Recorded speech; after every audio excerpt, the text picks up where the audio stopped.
Ele pode ser escrito à mão ou no computador. Não depende de um modelo específico e é considerado um dos remédios constitucionais. Estamos falando do habeas corpus. O programa Artigo 5º está começando e vai mostrar como colocar em prática esta garantia tão importante.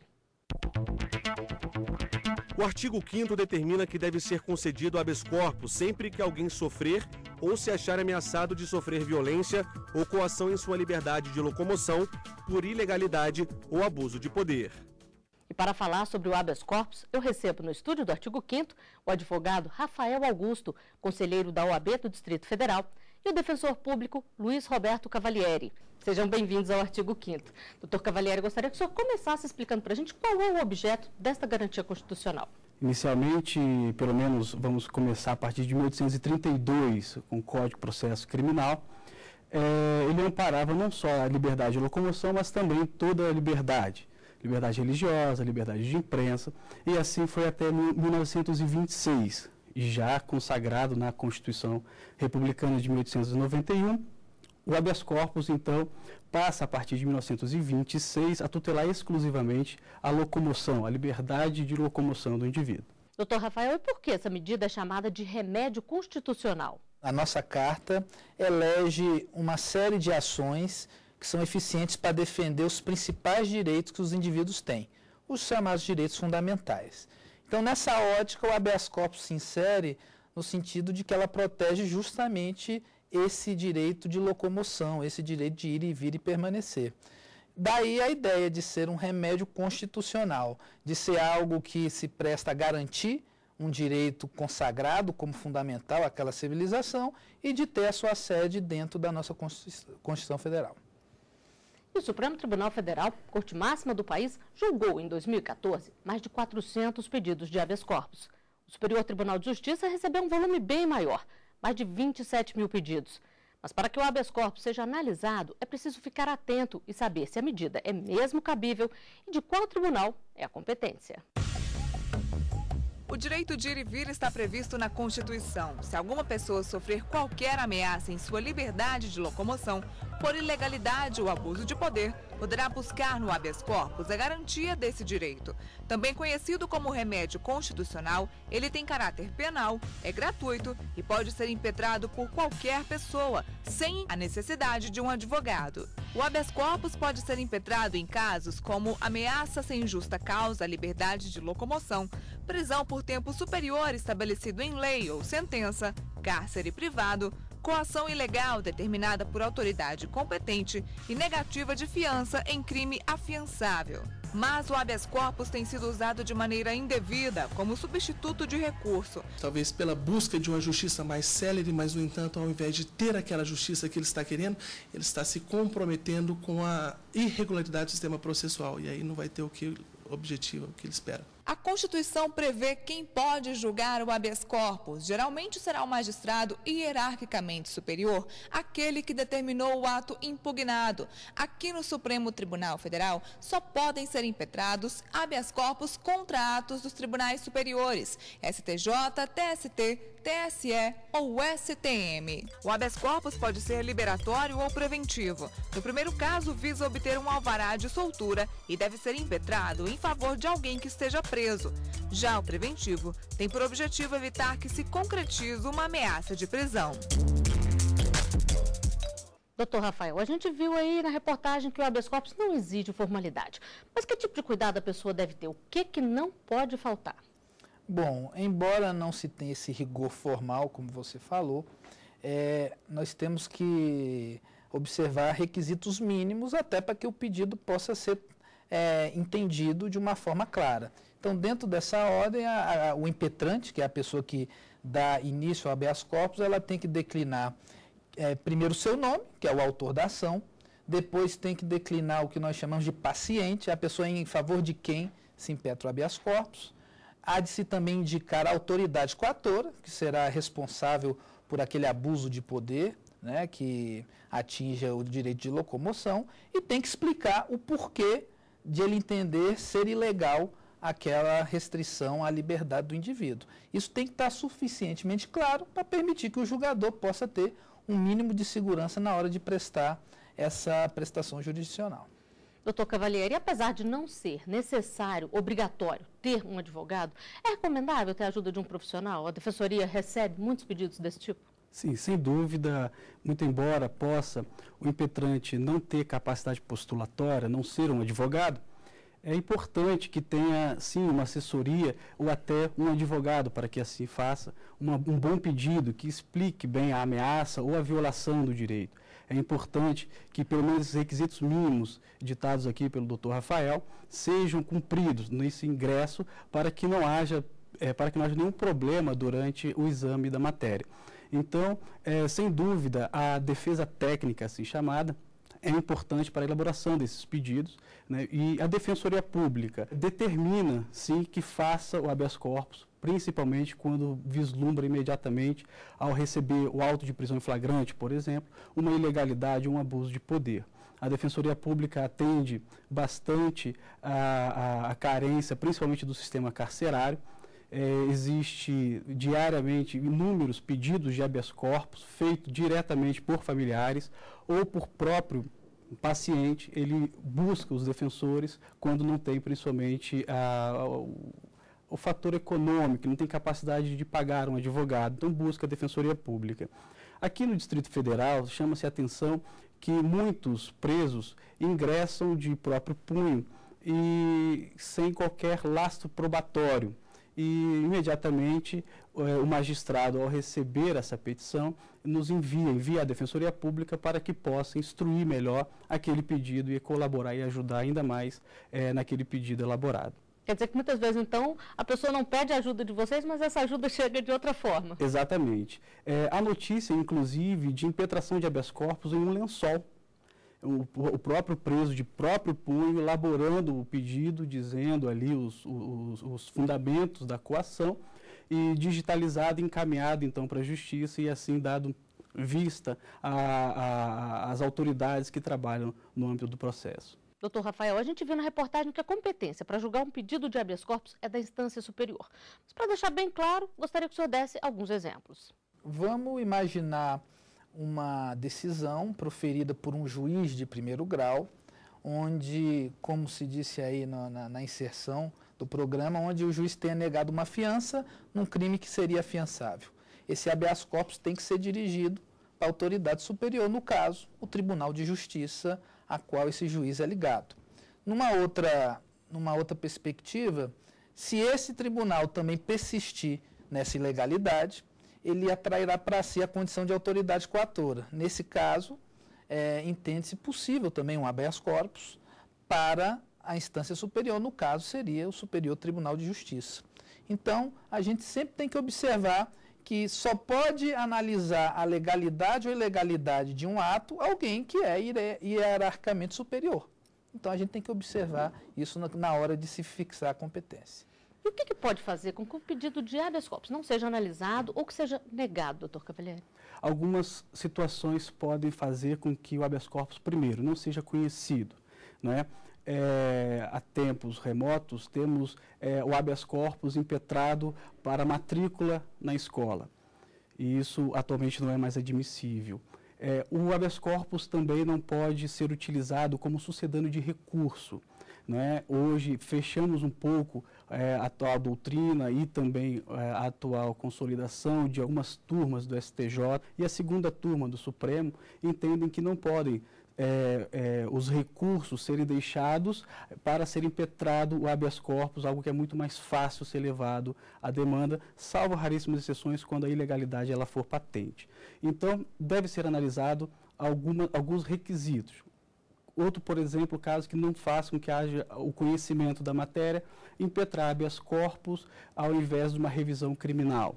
Atualmente isso não se admite majoritariamente. Também não se admite habeas corpus quando a finalidade de um processo criminal foi exclusivamente a imposição de uma pena de multa, onde não vai cercear a liberdade de locomoção.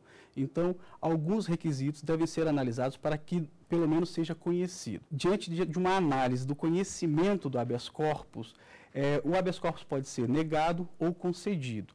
Ele será negado quando não se vislumbrar nenhuma ilegalidade, nenhum abuso de poder na ordem que ali se analisa. Nós temos uma pergunta feita por um telespectador. Vamos conferir.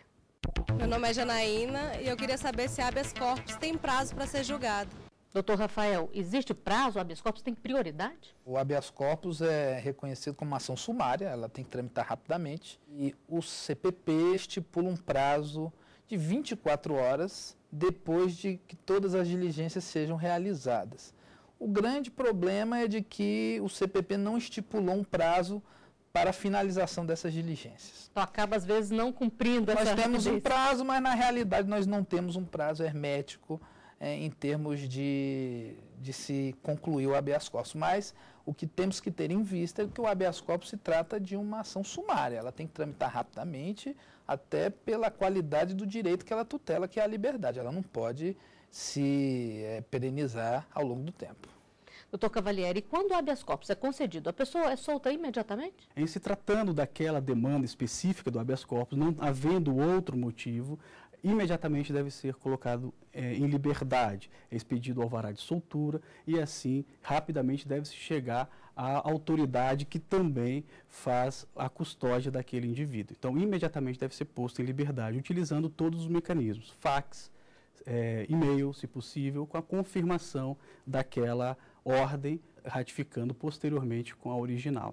Então, é importante que imediatamente seja colocada em liberdade aquela pessoa que já está com o alvará de soltura, né, à sua disposição. Nós temos mais uma pergunta feita nas ruas para ser respondida aqui no estúdio. Vamos ver. Meu nome é Pedro Paulo. Eu gostaria de saber se a pessoa pode entrar com pedido de habeas corpus preventivamente? Doutor Rafael, a gente já viu que é possível, mas nesse caso, é preciso apresentar provas da ameaça à liberdade? Sem dúvida. Como em toda e qualquer ação, é indispensável que haja um mínimo de prova no sentido de que aquela ameaça ao direito de liberdade, à locomoção, vai se configurar, né? É certo que nós não podemos, no âmbito do habeas corpus, ter uma atividade probatória muito profunda, até mesmo pelo aquilo que dissemos do habeas corpus ser uma ação sumária. Mas um mínimo razoável de provas sobre aquela ameaça que se pretende configurar, o impetrante tem que trazer ao conhecimento do magistrado, sem prejuízo que o magistrado possa ordenar algumas diligências por iniciativa própria nesse sentido. Doutor Cavalieri, a gente está falando aqui da rapidez, mas há um momento para a produção dessas provas? Em regra, não. Em regra, as provas são pré-constituídas, elas já vêm no bojo da inicial, no bojo da ação impetrada. E aí não abre margem à discussão de se a pessoa é culpada, se é inocente, nada disso. Então, as provas já são pré-constituídas, pré-existentes, elas vêm junto com a inicial, colacionadas à petição inicial e assim para uma análise bem sumária, já que é uma via muito estreita de debate e aí, em regra, prova pré-constituída. Nós vamos a um rápido intervalo. O artigo 5º volta já. Estamos de volta com o artigo 5º. Eu recebo aqui no estúdio da TV Justiça o defensor público Luiz Roberto Cavalieri. E recebo também o advogado Rafael Augusto, conselheiro da OAB do Distrito Federal. No programa de hoje estamos falando sobre habeas corpus. E o Código de Processo Penal determina o que pode acontecer com a autoridade que usa de má-fé ou abuso de poder durante uma prisão. A lei determina que, ordenada a soltura em virtude de habeas corpus, a autoridade será condenada a pagar as custas, se tiver determinada a coação por má-fé ou abuso de poder. Neste caso, será remetida ao Ministério Público cópia das peças necessárias para ser promovida a responsabilidade da autoridade. Doutor Cavalieri, o que é considerado abuso ou uso de má-fé durante uma prisão? É uma situação anormal de acontecer. Alguns exemplos nós podemos citar a título para ilustrar melhor. Determinação de prisão de fato que não é considerado crime. E isso é um abuso de poder. E se for utilizado mesmo como meio nocivo para se vingar de algo, uma situação particular, temos então aí algo de má-fé. E como vimos, né, impõe então a aplicação de uma multa àquela autoridade coatora. Raras são as situações, pelo menos, que a Defensoria se depara nesse sentido, de uso de má-fé, mas, eventualmente, encontramos o abuso de autoridade para a determinada prisão. Então, fatos prescritos, fatos atípicos e determinadas a instauração, por exemplo, de inquérito policial, recebimento de denúncia, de fatos assim, que extinguir a punibilidade, por exemplo, encontra-se um abuso de poder. Não é? É muito tênue uma linha que desloca o abuso de poder com a utilização do abuso de poder com má fé. Então, isso tem que tomar um certo cuidado para essa análise do abuso de autoridade, pois assim, agindo, né, a responsabilidade pessoal da autoridade coatora também é buscada. Doutor Rafael, e de que forma essa autoridade é responsabilizada? A gente já falou aqui do pagamento de multa, mas existem também outras penalidades? Sim, na maioria das vezes o habeas corpus envolve um ato da autoridade pública, embora isso não seja a regra. Então, qualquer ato de abuso certamente será coibida pela responsabilidade funcional, com pena de advertência, suspensão, até perda do cargo, sem prejuízo da responsabilidade penal, sobretudo no tocante ao tipo penal de abuso de autoridade, que pode ser perfeitamente configurado nessa hipótese. E essa multa é revertida para a vítima, doutor Rafael? Não. Em princípio, essa multa ela não tem por destinação a vítima em si, mas isso não se impede também de que a vítima, num eventual prejuízo que eventualmente tenha, tanto na ordem material ou moral, ela possa até acionar não só a autoridade, como o próprio Estado, até porque nós campeamos aí a questão da responsabilidade civil do Estado por intermédio de um ato do seu agente. Então, a vítima pode se reaver de algum prejuízo que tenha tido em função disso. Nós vamos conferir a última pergunta feita por um telespectador. Oi, eu sou a Austriane e queria saber como definir quem tem direito ao habeas corpus. Existe um critério? Doutor Cavalieri, a gente já mostrou aqui que qualquer pessoa pode entrar com pedido de habeas corpus, mas existem casos em que isso não é possível de jeito nenhum? Sim, embora a jurisprudência consolidou-se no sentido de habeas corpus para análise de eventual vício formal, mas a análise da matéria de punições disciplinares militares, isso é insuscetível, não é cabível. Alguns doutrinadores também apontam que não caberá habeas corpus quando se tratar de ato de particular, quando o particular for o coator. Exemplo, deixar de dar alta a um paciente de um hospital, assim privando a locomoção. Alguns doutrinadores mencionam que não há necessidade de habeas corpus, que chamando a polícia já resolve esse problema. Então, algumas situações, raríssimas exceções, não caberá o habeas corpus. Em regra, habeas corpus cabe sempre, desde que haja os fundamentos, principalmente a coação, a violência, a liberdade de locomoção. Doutor Rafael, e em todo tipo de pedido de habeas corpus, um terceiro pode fazer pelo paciente ou tem casos que tem que ser a própria pessoa? A intenção do constituinte é justamente proteger a liberdade sob um amplo aspecto. Então, é por isso que, excepcionalmente, se permite que uma pessoa, ainda que não tenha interesse jurídico naquela medida, possa postular em favor de terceiro. A regra no direito seria de que ninguém pode deduzir em juízo um pedido que não corresponda ao seu patrimônio jurídico. Mas no habeas corpus, como a regra é a liberdade, como queremos proteger a liberdade, permite-se que qualquer pessoa possa em favor de terceiro, ainda que não tenha relação com ela, ainda que não tenha procuração ou qualquer coisa nesse sentido, ela possa impetrar um habeas corpus em favor desse terceiro. Bom, e o que você faria se tivesse sua liberdade ameaçada? A equipe do Artigo 5º foi às ruas para conferir as opiniões. Toda pessoa ela tem direito à liberdade, conforme a Constituição, por isso tem que ser dado a ela. Eu acho que ela tem que ter uma parte na justiça, porque eu acho que a justiça está aí para ajudar todos. Não é normal sofrer violência, é normal ter segurança. Então você deve ser amparado por quem pode te proporcionar essa segurança. O ser humano ele é digno pelo menos da segurança dele, né? No mínimo que nós precisamos disso na vida. Se não tiver nenhum amparo, aí fica mais difícil a situação para ela, porque a pessoa que está abusando dela continua abusando. Alguém tem que fazer alguma coisa. E a justiça é o melhor caminho que tem para socorrer as pessoas, para ajudar as pessoas. Doutor Cavalieri, a gente viu aí que as pessoas acham que o habeas corpus é uma medida justa. Mas, de modo geral, a população ela tem conhecimento sobre esse direito tão importante que ela tem? De modo geral, sim. Ainda que pela primeira vez o indivíduo seja preso, os familiares não têm contato ainda com esse ambiente, imediatamente eles já sabem que uma das medidas possíveis é o próprio habeas corpus. Então, a população conhece o habeas corpus, raramente desconhece tal medida. Embora desconheçam como impetrar, como fazer, mas sabe que uma medida, um remédio constitucional é o próprio habeas corpus. E é fácil encontrar informações sobre isso, né? Sem dúvida. Hoje temos vários canais de acesso, em especial os próprios advogados, a Defensoria Pública, o próprio Ministério Público, que também pode zelar pela liberdade do indivíduo. Doutor Rafael, e o uso de habeas corpus ajuda mesmo a coibir casos de prisões ilegais ou arbitrárias? Os números que você citou no início do programa, né, da quantidade de habeas corpus julgados... Isso só no STF e no STJ, né? Sem contar os tribunais regionais, talvez seja a maior prova de quanto isso é importante para tutelar a liberdade do indivíduo, né? A missão do habeas corpus, historicamente falando, ela foi importantíssima e continua sendo importantíssima.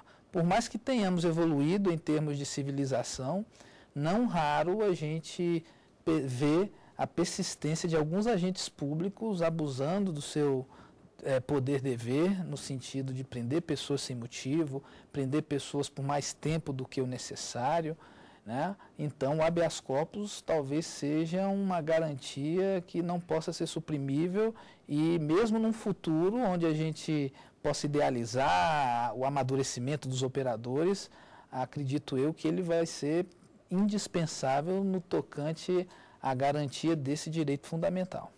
E esse é um direito que também é garantido em legislações de outros países? Sem dúvida. Praticamente todas as civilizações modernas, elas têm em si, no seu ordenamento, esse remédio, que inclusive consta da Declaração Universal dos Direitos do Homem, quando garante que todo homem tem direito a ver examinado qualquer ameaça à sua liberdade por um juiz. Então, o habeas corpus seguramente é um direito fundamental e, podemos até dizer, universal. Doutor Cavalieri, cabe recurso ou mesmo pedido de liminar contra um pedido de habeas corpus? A regra não. Não se admite, temos inclusive preceito sumular nesse sentido, que não se admite habeas corpus contra a decisão de indeferimento de liminar em outro habeas corpus na instância inferior.